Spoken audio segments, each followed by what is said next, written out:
चलो, तो आज हम करने वाले हैं केमिस्ट्री का चैप्टर नंबर 4 क्लास 11। चैप्टर का नाम है chemical bonding and molecular structure. ठीक है, ज़्यादा बड़ा चैप्टर नहीं है, बुक में एनसीईआरटी में थोड़ा बड़ा करके दिया हुआ है। 11th क्लास के हिसाब से देखें तो बहुत ज़्यादा क्वेश्चन भी नहीं बनते हैं, पर हाँ ये 11th और 12th दोनों की ऑर्गेनिक का बहुत ही बेसिक सा चैप्टर होने वाला। मतलब ऑर्गेनिक अगर पढ़नी है आगे की तो उसके लिए तुमको ये चैप्टर आना चाहिए, क्योंकि काफ़ी चीज़ें हो जाएंगी जो ऑर्गेनिक के लिए मेरे को इधर से बेस मिलेगी। ठीक है, तो चैप्टर बहुत ज़्यादा बड़ा नहीं है, बहुत ज़्यादा मुश्किल नहीं है। कुछ टॉपिक्स, कुछ चीज़ें करनी है जो हम अच्छे से करेंगे। कोशिश करूँगा कि आप लोगों को अच्छे से समझ में आए। ठीक है, इस चैप्टर से क्वेश्चन बनते हैं और पक्के पक्के से बनते हैं। किस में से बनते हैं? वेस्पर थ्योरी, वीबीटी, ठीक है, हाइब्रिडाइजेशन, मॉड थ्योरी और कोवलेंट वगैरह के ऊपर छोटे छोटे क्वेश्चन। सबसे इंपॉर्टेंट टॉपिक्स हमारे डायपोल मूवमेंट वगैरह हो जाता है। डायपोल मूवमेंट हमारे इंपॉर्टेंट इसलिए हो जाता है, हमारे मॉलिक्यूलर स्ट्रक्चर वगैरह इसलिए इंपॉर्टेंट हो जाते हैं क्योंकि यही चीज़ें आगे जाके मेरी ऑर्गेनिक में काम में आती है। ठीक है, डायपोल मूवमेंट हो गया, हाइब्रिडाइजेशन हो गया, ये सब। तो चैप्टर बहुत मुश्किल नहीं है, बस बने रहना। हम इधर बुक के अलावा वो चीज़ें करवाने वाले जो आपको पढ़ने में दिक्कत होती होगी या फिर समझने में दिक्कत होती होगी। ठीक है, तो बुक का भी पढ़ना है, एनसीईआरटी वगैरह या हेल्पिंग आपके पास जो भी आप जिससे भी पढ़ते हो उससे पढ़ते रहो। साथ के साथ इस वीडियो में आपको वो स्पेशल कंटेंट मिलने वाला है जो बच्चे ढूंढते हैं बुक में, क्योंकि कई बार होता है एनसीईआरटी की बुक्स ऐसी बनाई गई है यार सच में कि उनको पढ़ तो लोगे लेकिन समझने में हालत ख़राब हो जाती है लिटरली। ठीक है, तो कोशिश करूँगा आप लोगों को शॉर्ट में और अच्छे से बता पाऊँ। तो शुरू करते हैं फिर आज का चैप्टर। चैप्टर का नाम है chemical bonding and molecular structure. तो सबसे पहले तो केमिकल बॉन्डिंग, केमिकल बॉन्डिंग होती क्या? देखो केमिकल बॉन्डिंग होती क्या, 9th-10th में पढ़ा था। केमिकल बॉन्ड बनाते हैं, हमारे कार्बन वाले बॉन्ड हो गए। ठीक है, हमारे पूरे 3-4 चैप्टर थे केमिस्ट्री के 10th क्लास में जिसमें हमने केमिकल बॉन्डिंग वगैरह के ऊपर पढ़ा था। हमारे को केमिकल बॉन्डिंग के नाम पे बस ये बताया गया था दो मॉलिक्यूल्स होते हैं, आयनिक या हमारा कोवलेंट या मेटलिक बॉन्ड के जरिए जुड़ जाते हैं, केमिकल बॉन्ड बना लेते हैं केमिकल रिएक्शन के जरिए। पर क्यों? एक एक्चुअल में केमिकल बॉन्ड जो हम बोलते हैं वो होता क्या है? देखो केमिकल बॉन्ड कुछ नहीं है, केमिकल बॉन्ड बस वो फोर्स ऑफ अट्रैक्शन है जिसके वजह से दो मॉलिक्यूल्स या दो एटम्स, दो से ज़्यादा भी हो सकता है ऑफ कोर्स, आपस में जुड़े हुए हैं। ठीक है, अब केमिकल बॉन्ड कितने टाइप के हैं उस मुताबिक हमारी जो फोर्स ऑफ अट्रैक्शन मैंने बोली जिसके वजह से ये आयनिक ये एलिमेंट या फिर मॉलिक्यूल्स हमारे आपस में जुड़े हुए हैं, अट्रैक्टेड है, ये कैसे डिफर कर जाता है वो उसके ऊपर है। ठीक है, तो केमिकल बॉन्ड क्या है? कुछ नहीं है जो हम बचपन से पढ़ते हुए हैं, एक फोर्स ऑफ अट्रैक्शन। किस चीज़ के लिए? कि हमारे हमारे जो एलिमेंट्स हैं वो आपस में मिल जाए। बचपन में पढ़ा होगा ionic bond, chemical covalent bond, metallic bond. ठीक है, तो ये सारे ना बॉन्ड के टाइप है, केमिकल बॉन्ड के टाइप हैं। अब केमिकल बॉन्ड के मेनली मेरे दो टाइप आते हैं जो कि आगे मैं बताऊंगा। अभी फोकस करते हैं केमिकल बॉन्ड के ऊपर। केमिकल बॉन्ड मैंने बताया ये सारे इसके टाइप में आ जाते हैं।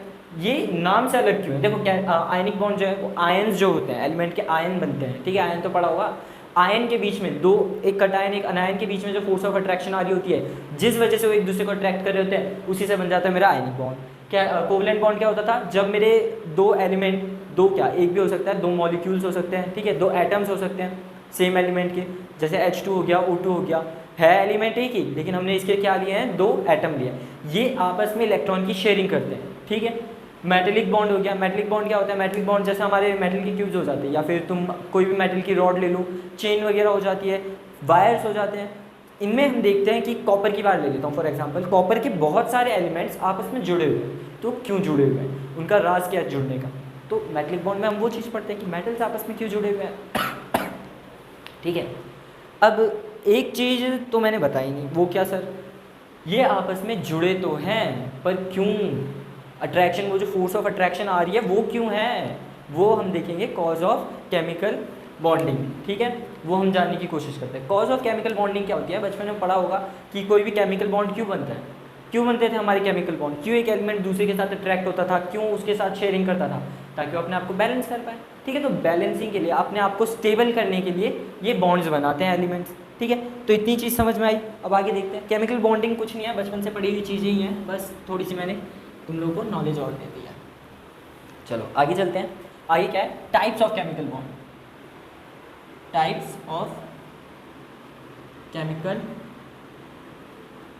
बॉन्ड। भाई देखो राइटिंग में हाथ थोड़ा ढीला है, काम चला लेना, बाकी बोल तो रहा ही हूँ मैं, साथ साथ नोट करते रहना। तो देखो जैसे मैंने बताया दो टाइप के मेरे केमिकल बॉन्ड होते हैं। पहला कौन सा होता है, इंटर एटॉमिक। इंटर एटॉमिक बोले तो इंटर मतलब क्या होता है, दो के बीच में, इंटर स्कूल, इंटर जोनल सुना हुआ ना। तो ऐसे इंटर एटॉमिक का मतलब क्या हो जाता है, दो एटम के बीच का, एटम लिख दिया मैंने, एटॉमिक, एटॉमिक ठीक है। इंटर एटॉमिक, इंटर एटॉमिक क्या हो जाता है, दो एटम के बीच में लगने वाला बॉन्ड, केमिकल बॉन्ड जो दो एटम के बीच में बना हो। इसमें क्या कौन कौन सा आ जाता है, इसके एग्जाम्पल हो जाते हैं मेरा आयनिक, आयनिक यही तो होता है, NaCl, Na एक एलिमेंट, Cl दूसरा एलिमेंट, इन दोनों के बीच में क्या लगा, केमिकल बॉन्ड बना, इसलिए वो बन गया NaCl। तो दो एटम्स, दो एटम के बीच में तो बना है, Na का मैं एक एटम लूंगा, एक Cl का एटम लूंगा, इन दोनों को जोड़ूंगा, क्या बनेगा, आयनिक बॉन्ड बनेगा मेरा। तो ये भी हो जाता है मेरा क्या है, केमिकल बॉन्ड का टाइप। इसके अलावा कोवलेंट हो जाता है, कोवलेंट बॉन्ड होगा, मेटेलिक बॉन्ड होगा, बॉन्ड होगा, ठीक है। मेटेलिक बॉन्ड के अलावा ये तीन तो चलो पहले से पता होता है ज़्यादातर बच्चों को। एक नया बॉन्ड में बता देता हूँ, कोऑर्डिनेट बॉन्ड। कोऑर्डिनेट कंपाउंड करके एक चैप्टर है क्लास 12th में, ठीक है, बहुत ही प्यारा चैप्टर है। तो कोऑर्डिनेट बॉन्ड क्या होता है, देखो आयनिक मैंने बताया, दो आयन्स आपस में बॉन्ड बना लेंगे। और देखो इंटर एटॉमिक चल रहा है तो सब दो एटम के बीच में, दो या दो से ज़्यादा एटम के बीच में चल रहा होगा, ठीक है। आयनिक क्या होता है, दो आयन्स आपस में बॉन्ड बनाए। आयन्स कैसे बनता है भाई, जब मैं एक एलिमेंट के एटम में से, एक एटम में से या तो इलेक्ट्रॉन निकाल दूं या इलेक्ट्रॉन दे दूं। इलेक्ट्रॉन निकालता हूं तो क्या बन जाता है, कटायन। इलेक्ट्रॉन दे देता हूं तो क्या हो जाता है, अनायन, ठीक है। ये करता हूं तो वो बन जाता है आयन। अब दो आयन्स के बीच में जो मेरा बॉन्ड बनेगा उसको मैं क्या बोलूँगा, आयनिक बॉन्ड। जब एक एलिमेंट अपने आप को सेटिस्फाई करवाने के लिए दूसरे एलिमेंट के एटम या फिर खुद के दूसरे एटम के साथ, खुद के एलिमेंट के ही दूसरे एटम के साथ, अपने भाई बहन के साथ इलेक्ट्रॉन की शेयरिंग करे, इलेक्ट्रॉन की शेयरिंग करे, तो वो क्या बनाता है, कोवलेंट बॉन्ड। आयनिक में टोटल ट्रांसफर ऑफ इलेक्ट्रॉन होता है, ठीक है, एक इलेक्ट्रॉन निकल जाता है पूरी तरीके से। कोवलेंट में शेयरिंग होती है। मेटलिक में क्या होता है, मेटलिक में एक एग्जांपल ले लेता हूँ जो मैंने लिया था, कॉपर वायर वाला। जैसे मान लो कॉपर के ये रहे एटम्स, बहुत सारे आइटम्स होते हैं एक वायर के अंदर, बहुत सारे होंगे छोटे से एरिया के अंदर भी, ठीक है। इनके अंदर क्या होता है, मेटल के अंदर जनरली क्या होता है, फ्री इलेक्ट्रॉन्स। सुना होगा तुम लोगों ने फ्री इलेक्ट्रॉन्स, एक्स्ट्रा इलेक्ट्रॉन होते हैं, उनको ही तो देखिए वो स्टेबल होते थे, 10th क्लास में चीज़ तो पढ़ी होगी, है ना। मेटल्स क्या करते हैं, इलेक्ट्रॉन लूज करते हैं, और नॉन मेटल्स क्या करते हैं, उन्हीं इलेक्ट्रॉन्स को एक्सेप्ट करते थे। जब मैं कॉपर की बात करता हूँ, मान लो ये इंडिविजुअल मेरा एक एक एटम है, एक हमारे मेटल का, इसके अंदर फ्री इलेक्ट्रॉन है। ये फ्री इलेक्ट्रॉन जो है वो अपने न्यूक्लियस के साथ साथ दूसरे के न्यूक्लियस से भी अट्रैक्ट होने लग जाता है, ठीक है। इसी तरीके से एक बहुत बड़ा जाल सा बनता है, ठीक है, और इसी चीज़ को बोला जाता है क्या, इसी चीज़ से बनता है मेरा क्या, मेटलिक बॉन्ड, ठीक है। क्या होता है, एक मेटल का एटम का जो फ्री इलेक्ट्रॉन होगा वो ना सिर्फ अपने एटम बल्कि आसपास उसके जितने भी मेटलिक एटम होंगे उनके साथ attraction, force of attraction feel करेगा। इस वजह से उनके बीच में एक मेटलिक बॉन्ड होता है। ये कोऑर्डिनेट बॉन्ड क्या है, कोऑर्डिनेट बॉन्ड कुछ नहीं है, कोवलेंट का ही छोटा भाई मान लो या बड़ा भाई मान लो, भाई है, ठीक है, कुछ नहीं होता। कोवलेंट में क्या होता है, शेयरिंग होती है, इधर भी वही होती है, ठीक है। कोऑर्डिनेट बॉन्ड एक्चुअली बनते हैं हमारे डी ब्लॉक एलिमेंट से। डी ब्लॉक एलिमेंट जो होते हैं वो जानते हो ज़्यादा इलेक्ट्रॉन्स रखते हैं, 10-10 इलेक्ट्रॉन रखते हैं, उनके आउटर ऑर्बिटल में डी ऑर्बिटल चल रहा होता है। तो क्या होता है ना कि इतने सारे इलेक्ट्रॉन होने की वजह से वो शेयरिंग वगैरह करने लग जाते हैं, कई बार मॉलिक्यूल के साथ, दूसरे एटम के साथ, ये बहुत सारे इलेक्ट्रॉन शेयर करने लग जाते हैं, चेंज करने लग जाते हैं। इससे बनता है एक नया टाइप का बॉन्ड जिसको बोलते हैं कोऑर्डिनेट बॉन्ड। कोऑर्डिनेट बॉन्ड बहुत ज़्यादा हमको इस क्लास में नहीं पढ़ना होता, 12th क्लास में पूरी तरीके से आएगा। अभी के लिए बस इतना जान लो, कोवलेंट के जैसे हमारा कोऑर्डिनेट बॉन्ड बनता है, सी से कोवलेंट, सी से कोऑर्डिनेट, ठीक है। दूसरे टाइप का कौन सा हमारे केमिकल बॉन्ड होता है, दूसरे टाइप का होता है इंटर मॉलिक्यूलर। इंटर मॉलिक्यूलर, दो मॉलिक्यूल के बीच में लगने वाला बॉन्ड। एक बॉन्ड तो तुम लोगों ने पढ़ा ही हुआ है क्लास 11 के चैप्टर नंबर 3 में, जब मैंने पढ़ाया था क्या, वॉन्डरवॉल फोर्सेस। वॉन्डरवॉल फोर्सेस पढ़ी थी हमने, वॉन्डरवॉल रेडियस करके एक आया था ना, जब हम एटॉमिक रेडियस निकाल रहे होते थे, ionic radius, metallic radius, covalent radius और वॉन्डरवॉल रेडियस। तो वॉन्डरवॉल रेडियस कहाँ से आता था, वॉन्डरवॉल फोर्सेस की वजह से, वॉन्डरवॉल फोर्सेस की वजह से, ठीक है, ठीक है। तो वॉन्डरवॉल फोर्स जो होती है, वॉन्डरवॉल फोर्स जो होती है, ये दो मॉलिक्यूल के बीच में लगती है। मैं अच्छे से बता चुका हूँ तुम लोगों को क्लास चैप्टर में, वापस आएगा इधर, इन डिटेल करेंगे, टेंशन नहीं लेनी है। अब इधर सिर्फ हमको वॉन्डरवॉल फोर्सेस नहीं पढ़नी, बल्कि इसके 5 टाइप भी पढ़ने हैं। और ये 5 टाइप बहुत इंपॉर्टेंट हो जाते हैं वॉन डेर वाल के ऊपर। अगर थियोरेटिकल क्वेश्चन आता है तो इन 5 टाइप में से आ जाता है उठ के सीधा 1 या 2 नंबर के क्वेश्चन में। एक हमारा इंटर एटॉमिक में आता, इंटरमोलिकुलर में आता है हाइड्रोजन बॉन्ड, हाइड्रोजन बॉन्डिंग बोलते हैं वैसे इसको, हाइड्रोजन बॉन्ड बोल लो कोई बात नहीं। हाइड्रोजन बॉन्ड भाई बहुत ज़्यादा इंपॉर्टेंट टॉपिक है, ठीक है। हाइड्रोजन बॉन्ड समझ गए ज़्यादातर है ना। अब जब तुम ऑर्गेनिक पढ़ोगे तुमको एक्सेप्शन अगर कहीं दिख रहे होंगे ना मॉलिक्यूल के बीच में, इंटरमॉलिक्यूलर फोर्सेस के बीच में, तो उधर हाइड्रोजन बॉन्ड इंट्रोड्यूस हो जाएगा, ठीक है। तो बहुत अच्छे से समझ लेना इंटरमॉलिक्यूलर फोर्सेस भी, ठीक है। इंटरमॉलिक्यूलर जो मेरे केमिकल बॉन्ड बन रहे थे इनको भी ध्यान से समझ लेना। हाइड्रोजन बॉन्ड में भी हम 2 टाइप के बॉन्ड पढ़ते हैं इसके, ठीक है। 2 टाइप हम हाइड्रोजन बॉन्ड पढ़ेंगे, 5 type van der Waals forces पढ़ेंगे। अच्छा ठीक है। इंटर एटॉमिक देखो एटम्स के बीच में बन रहा है, एटम्स जो कि फंडामेंटल चीज़ें होती हैं, वैसे इलेक्ट्रॉन होता है पर एटम्स भी तो काफ़ी छोटे हो जाते हैं, ठीक है। तो एटम के बीच में जो फोर्स लग रही होगी वो तो बहुत ज़्यादा स्ट्रांग होगी भाई। 2 एटम के बीच में लग रही है वो। मॉलिक्यूल के बीच में तो गैप भी होता है ना। मॉलिक्यूल तो हमारे लिक्विड, सॉलिड या एयर में देखते हैं तो उनके बीच में तो फोर्सेस कम ज़्यादा होती है, वीक ही होती है ऑलमोस्ट। सॉल्ट को मैं इजीली कोई भी सॉलिड होगा उसको मैं मेल्ट करवा सकता हूँ थोड़ी हीट देके, इंटरमॉलिक्यूलर के केस में। पर इंटर एटॉमिक एटम के बीच का बॉन्ड तोड़ना बड़ा मुश्किल होता है। NaCl को तोड़ोगे बहुत ज़्यादा दिक्कत हो जाएगी, ठीक है। तो इंटर एटॉमिक बॉन्ड मेरे कैसे होता है, इंटर एटॉमिक केमिकल बॉन्डिंग कैसी होती है, स्ट्रॉन्ग टाइप ऑफ बॉन्डिंग बनाते हैं, ये बहुत ज़्यादा स्ट्रॉन्ग बॉन्डिंग बनाते हैं, ठीक है। और ये हमारे इंटरमॉलिक्यूलर कैसे होते हैं भाई, इंटरमॉलिक्यूलर वीक टाइप के होते हैं, वीक बॉन्डिंग करते हैं ये, ठीक है। वीक बॉन्डिंग क्यों करते हैं भाई, मॉलिक्यूल के बीच में, मॉलिक्यूल पहले से स्टेबल है, वो दूसरे के साथ क्यों फोर्स करेगा। हम बॉन्डिंग, मैंने बोला ना केमिकल बॉन्डिंग होती है, क्यों होती है, स्टेबिलिटी की वजह से। हर कोई अपने आप को स्टेबल करना चाहता था, बचपन में यही चीज़ें पढ़ी थी हमने 10th क्लास में। तो स्टेबिलिटी के लिए क्या करते थे, वो केमिकल बॉन्ड बना लेते थे। अब मॉलिक्यूल की बात करें, मॉलिक्यूल तो पहले से स्टेबल होता है, तो वो दूसरे के साथ क्यों बॉन्ड बनाएगा, है ना। तब भी अगर बना रहा है तो कैसा बनाएगा, वीक टाइप का, ठीक है। अब ये स्ट्रॉन्ग है तो स्ट्रॉन्ग को तोड़ने के लिए एनर्जी भी ज़्यादा लगेगी। तो इनमें जो की है वो 200 से 400 किलो जूल पर मोल तक की एनर्जी लग जाती है भाई, 200 से 400 किलो जूल पर मोल। और इसमें वीक है 2 से 40 किलो जूल पर मोल। उसके कंपेयर में देख लो कितना कम है, वो 40 है मैक्सिमम, इसका तो मिनिमम भी 200 है ना। और देखो बुक में तुम्हारे 32 या 38 दे रखा होता है, 38 किलो जूल या 32 किलो जूल पर मोल, पर ये अप्रॉक्सीमेट वैल्यूज़ होती है, 2 से 38 32 किलो जूल पर मोल तक की। 2 से 40 किलो जूल पर मोल लिख दोगे अप्रॉक्सीमेटली, कोई दिक्कत नहीं है, ठीक है। अप्रॉक्सीमेट वैल्यूज़ हैं तो ऐसी कोई टेंशन की बात नहीं है। इतनी चीज़ें समझ में आई क्या, इतनी चीज़ समझ में आई तो नोट कर लो, इसको नोट करना है तो। मैं थोड़ा सा पानी पी लेता हूँ तब तक। नोट कर लिया।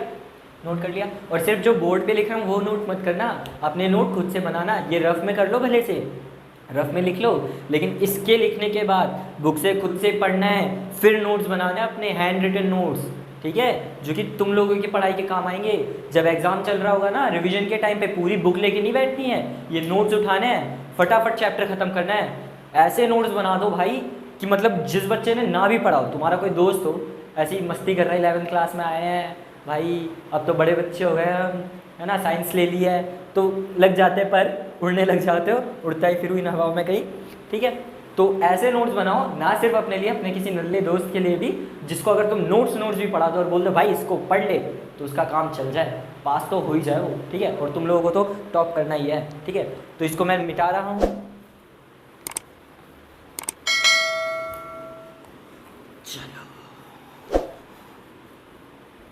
चलो भाई चलो। केमिकल बॉन्डिंग बनती क्यों, क्योंकि अब तक जो हमने पढ़ा है वो सारी पुरानी बातें हैं भाई, सिवाय टाइप ऑफ केमिकल बॉन्ड के, जो कि मैंने तुम लोगों को बताया। केमिकल बॉन्ड के अलावा केमिकल बॉन्ड बनता क्यों, उसमें सब हमने पुरानी बातें करी थी। तो देखो, कॉज ऑफ केमिकल बॉन्ड, एक केमिकल बॉन्ड बना, पर बना क्यों, आखिर क्यों। तो देखो पहले बचपन में एक चीज़ पढ़ी थी क्या, ऑक्टेट रूल। क्या, ऑक्टेट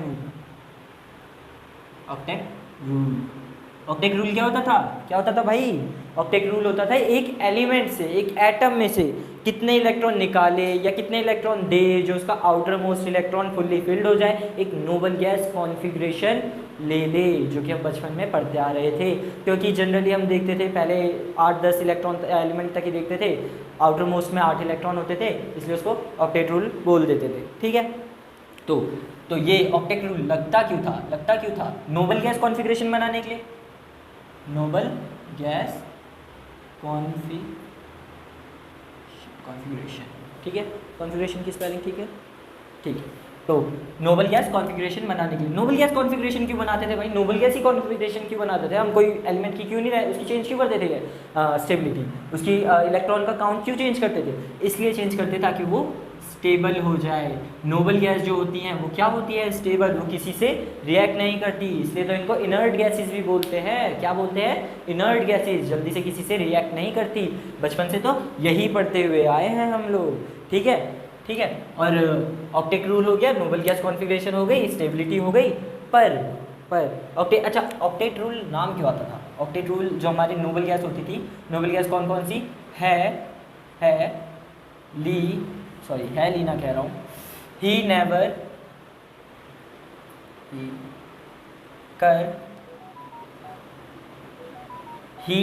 कर जीरो रन पर आउट,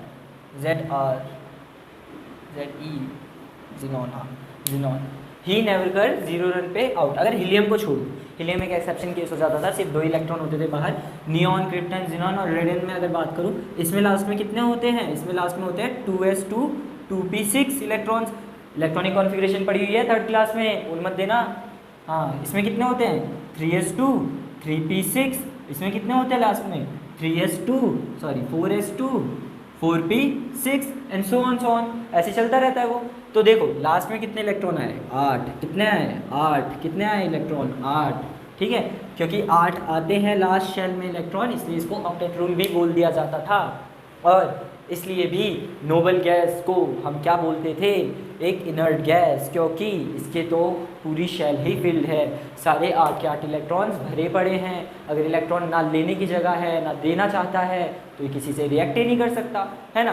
पर हमने आगे जाके क्या पाया? जिनॉन के काफ़ी सारे हमारे कंपाउंड बनने लग गए। ठीक है, तो हमने तो यही पढ़ा था, इनर्ट होती, किसी के साथ रिएक्ट नहीं करती, पर जिनॉन तो हमारी रिएक्ट करने लगी, तो इधर ऑक्टेट रूल मेरा फेल होने लग गया। फिर भी केमिकल बॉन्डिंग के लिए कुछ तो रीज़न चाहिए था, तो हमारे पास एक नई थ्योरी आई।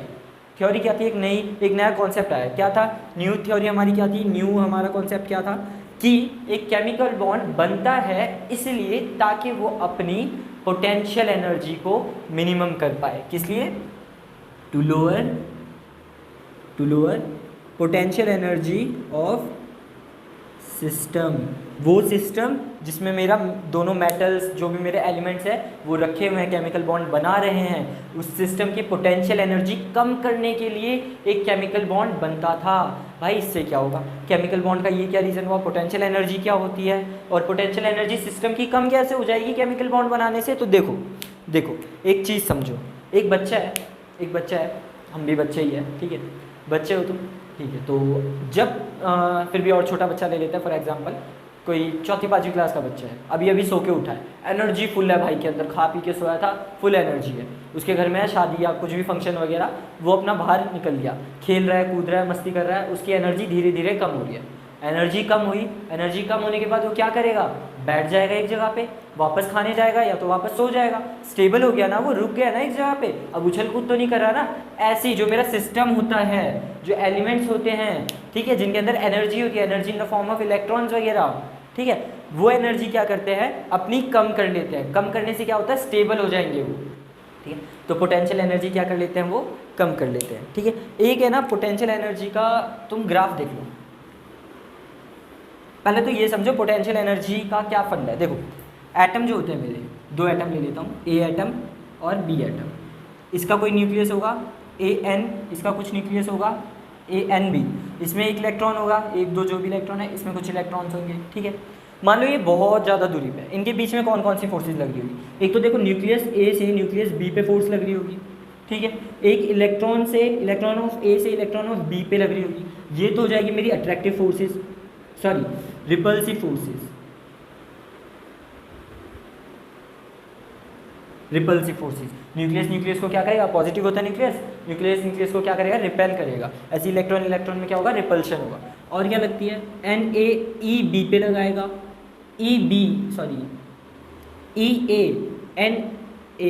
NB पे लगाएगा। ये देखो न्यूक्लियस इलेक्ट्रॉन को खींच रहा है, इलेक्ट्रॉन न्यूक्लियस को खींच रहा है, ये हो जाएगी मेरी क्या, ये हो जाएगी अट्रैक्टिव फोर्सेस। और ऑफ कोर्स इसका यानी Na एटम का न्यूक्लियस, एटम ए का न्यूक्लियस एटम ए के इलेक्ट्रॉन को, एटम बी का न्यूक्लियस एटम बी के इलेक्ट्रॉन को तो खींच ही रहा होगा, ठीक है।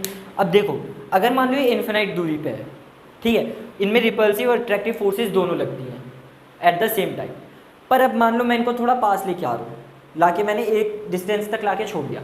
अब इस जगह पे मेरी अट्रैक्टिव फोर्स मान लो ज़्यादा लग रही है, और अट्रैक्टिव ज़्यादा लगती है जब वो दूरी से थोड़ा एक डेफिनाइट दूरी पे आएंगे तो अट्रैक्टिव फोर्सेस लगेगी, ठीक है। और साथ साथ रिपल्सिव भी कुछ कुछ लग रही होगी, दोनों लग रही है सेम टाइम पे। अब मान लो मैंने जब छोड़ दिया उसके बाद भी मैंने देखा कि ये दोनों एटम एक दूसरे की तरफ खींचे चले आ रहे हैं, खींचा चलो तेरी और, ठीक है, तो एक दूसरे की तरफ खींचे चले आ रहे हैं। ये खींचे क्यों चले आ रहे होंगे एक दूसरे की तरफ, क्योंकि भाई अट्रैक्टिव फोर्स ज़्यादा लग रही होगी, अट्रैक्टिव फोर्स ज़्यादा लग रही होगी तभी तो एक दूसरे की तरफ खींचे चले आ रहे हैं ना। रिपल्सिव फोर्स है ज़्यादा, अट्रैक्टिव फोर्स है इसलिए तो आ रहे हैं। रिपल्सिव ज़्यादा होती है तो दूसरी तरफ भागते, एक दूसरे से दूर भागते। मान लो एक डिस्टेंस तक ये दोनों पास आ जाते हैं, NaEA NbEB, ठीक है, एक मिनिमम डिस्टेंस तक ये लोग आ जाते हैं, ठीक है, एक मैक्सिमम डिस्टेंस तक एक दूसरे के पास आ जाते हैं। अब इसके पास ये दोनों नहीं जा रहे हैं, ठीक है, क्यों नहीं जा रहे भाई, इनके पास ले गया ना तो अब रिपल्सिव फोर्सेस बढ़ जाएंगी। अब रिपल्सिव फोर्सेस इतनी ज़्यादा बढ़ जाएगी कि वो अट्रैक्टिव फोर्सेस को ओवरकम कर देगी और रिपेल करने लगेगी एक दूसरे को। अब मैं अगर इन दोनों को एक दूसरे के पास लेके जाऊँगा तो रिपेल करके दूर भगा देंगे। इस एग्जैक्ट मोमेंट पे जहाँ पे आके ये रुक गए हैं, ठीक है, यहाँ पे attractive forces nucleus attractive repulsive forces के बराबर आती है। एग्जांपल समझना है, एटॉमिक लेवल पे नहीं समझ पा रहे हो, क्या करो, 2 बार मैग्नेट ले लो, घर पे बार मैग्नेट मिल जाता होगा तुम्हारे घर पे, नहीं तो दुकान पे मिल जाएगा, ठीक है।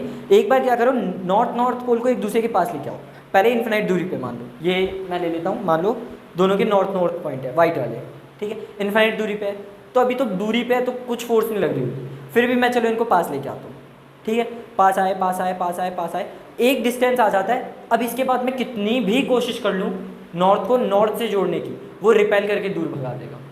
लेकिन अगर मैं इसको पलट दूँ, नॉर्थ को साउथ से जोड़ूँ तो फटैक्स चिपका देगा। ऐसे ही होता है इधर, जब ये बहुत दूरी पे थे तो इन पर अट्रैक्टिव और रिपल्सिव दोनों लग रही थी, अट्रैक्टिव ज़्यादा हुई, ये दोनों एक दूसरे के पास आने लग गए, एक मैक्सिमम दूरी पे आके रुक गए। अब ये मिनिमम दूरी है, इससे ज़्यादा ये दूर एक दूसरे के पास नहीं आ सकते, ठीक है, इससे ज़्यादा पास नहीं आ सकते। क्यों नहीं आ सकते, इधर रिपल्सिव फोर्स अट्रैक्टिव फोर्स के बराबर हो चुकी है, और पास लेके गया रिपल्सिव ज़्यादा हो जाएगी, एक दूसरे को रिपेल करके वापस अपनी पोजीशन पे पहुंचा देगी। ये जो दूरी होती है इसी को बॉन्ड बोलते हैं, बॉन्ड लेंथ। क्या, बॉन्ड लेंथ, बॉन्ड की लेंथ, ये बन गया है मेरा बॉन्ड। क्या होता था chemical bond, force of attraction, ये रही फोर्स ऑफ अट्रैक्शन, ठीक है। कॉज ऑफ केमिकल बॉन्डिंग क्या होती है, force of attraction. To attract the attractive forces which held various constituents, जैसे कि मेरे आयंस हो गए, एटम्स हो गए together in a different chemical species are called a chemical bond. क्या होता है केमिकल बॉन्ड, का लिखूं, चलो इधर लिख देता हूँ, the attractive force which bind holds various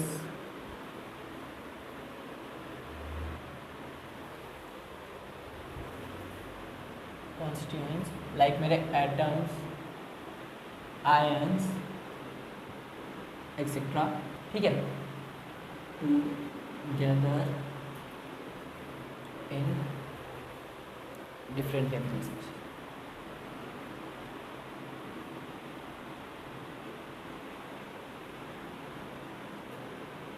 Chemical species is called a chemical bond, ठीक है। केमिकल बॉन्ड किसको बोलते हैं, वो अट्रैक्टिव फोर्स जो वेरियस एटम्स या आयंस कंस्टिट्यूएंट्स को एक दूसरे की तरफ अट्रैक्ट करके रखेगी, ठीक है।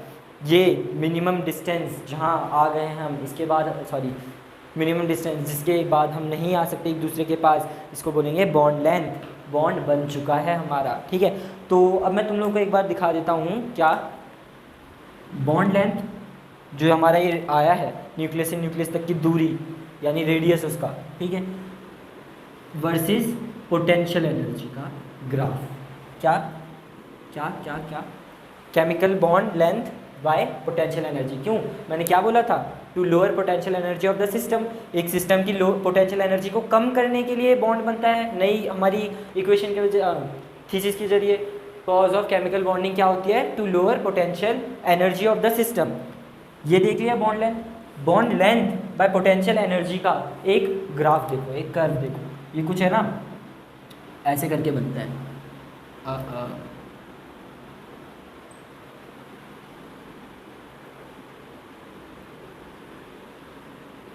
आर ऐसे, ठीक है, ऐसे करके बनता है। तो देख रहे हो जैसे जैसे आर की वैल्यू बढ़ रही है, जैसे जैसे आर की वैल्यू बढ़ रही है, आर क्या होता है, हमारा न्यूक्लियस से न्यूक्लियस तक की दूरी, वो बढ़ रही है, पोटेंशियल एनर्जी मेरी कम हो रही है। अब देखो इधर तो जीरो है, मैंने बोल दिया पोटेंशियल एनर्जी इधर जीरो है। अब ठीक तो है, जीरो है, लोएस्ट पे तो है, पर ध्यान से देखो जब मैं इधर आता हूँ, रेडियस को न्यूक्लियस से न्यूक्लियस तक की दूरी को मैं कम कर रहा हूँ, कम करा, एक पॉइंट पे आया, इस पॉइंट पे, इस पॉइंट पे, ये हो गया मेरा लोएस्ट पोटेंशियल एनर्जी। इधर मेरी पोटेंशियल एनर्जी क्या है, सबसे कम। मान लो ये कुछ आर नॉट डिस्टेंस पे आता है, इधर से इधर तक की डिस्टेंस मान लो आर नॉट आ रही है, ठीक है, आर नॉट मतलब कि हमारे न्यूक्लियस ऑफ ए से न्यूक्लियस ऑफ बी तक की दूरी कुछ आर नॉट आ रही है। ये जो आर नॉट आया है ना, ये तुम्हारा क्या बॉन्ड लेंथ, ठीक है। ये ग्राफ मेरे ख्याल से तुम लोगों को बुक में भी दे रखा होगा। अब देखो बॉन्ड लेंथ जब मैं छोटी करूँ, अब पोटेंशियल एनर्जी बढ़ रही है, एक मिनिमम तक करी और इससे ऊपर करा तो अब पोटेंशियल एनर्जी कितनी ज़्यादा बढ़ चुकी है, इतनी ज़्यादा बढ़ चुकी है कि वो स्टेबल रहेंगे नहीं, वो एक दूसरे से दूर भाग जाएंगे पूरी तरीके से, ठीक है। तो इन रीजंस की वजह से पोटेंशियल एनर्जी अपने सिस्टम की वो कम करने की वजह से क्या करता है, एनर्जी को केमिकल बॉन्ड को फॉर्म करता है। एलिमेंट्स, एटम्स, आयंस क्या करते हैं, अपने पोटेंशियल एनर्जी को, सिस्टम के पोटेंशियल एनर्जी को कम करने के लिए केमिकल बॉन्ड बनाते हैं, ठीक है। जो लोएस्ट पोटेंशियल एनर्जी का आएगा, जो लोएस्ट पोटेंशियल एनर्जी होगी, वहाँ पे मेरा क्या बन रहा होगा, एक केमिकल बॉन्ड। जितनी ज़्यादा पोटेंशियल एनर्जी लो होगी उतनी ज़्यादा केमिकल बॉन्ड क्या होगी, स्ट्रॉन्ग।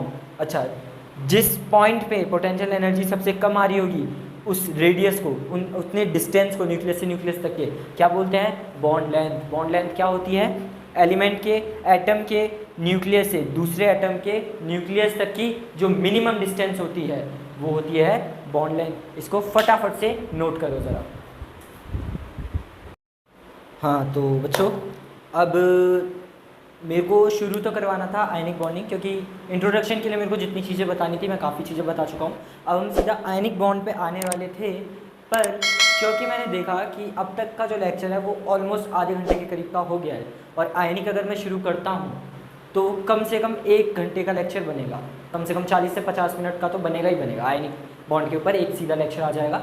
चैप्टर में मैंने अभी देखा तो अराउंड 14 से 15 वीडियो बनने वाली है, ठीक है। आयनिक बॉन्ड हम लोग अगली वीडियो में ले लेंगे। पूरा आयनिक जो किया है, आयनिक बॉन्ड वगैरह सब कुछ, लैटिस एनर्जी वगैरह का बेसिक मैं प्रॉपर्टी आयनिक बॉन्ड की ये सब बता दूंगा, ठीक है। उसके अगले में फिर हम लैटिस एनर्जी से रिलेटेड सारी चीज़ें ले लेंगे, और ऐसी फिर चलती रहेंगी वीडियोज़। 14 से 15 वीडियोज़ आने वाली है। मैं वीडियो को बहुत ज़्यादा लेंथी नहीं करना चाहता, मैं इस हिसाब से करना चाहता हूँ कि बच्चा है ना ईजिली उन चीज़ों को ग्रैब कर पाए, क्योंकि 1-1 घंटे की वीडियो होती है। बच्चा शुरू तो कर लेता है, 2x पे देखने लग जाता है, 1.5x पे देखने लग जाता है, पर 1 घंटे का देखते देखते देखते देखते फिर बच्चा ना काफ़ी फोकस नहीं रहता है। आधे घंटे की रखो, आधे घंटे की देखो, आधे घंटे की 20 मिनट की देखो, 5-10 मिनट का ब्रेक ले लो, उस इंटरवल में पढ़ लो, कुछ खा पी लो, ठीक है। फिर आधे घंटे की देख लो, इस हिसाब से कर लो, क्योंकि एक वीडियो अगर तुमने शुरू करी है तो कंटिन्यूस ही होनी चाहिए। इसलिए हम शॉर्ट वीडियो ही रखना पसंद करते हैं, आधे घंटे की, 40 मिनट की, इससे ज़्यादा मैं नहीं खींचूँगा। तो मिलते हैं नेक्स्ट वीडियो में, तैयार है ना। आयनिक बॉन्ड कवर करेंगे पूरा, ठीक है। आग लगा देनी है इस बार।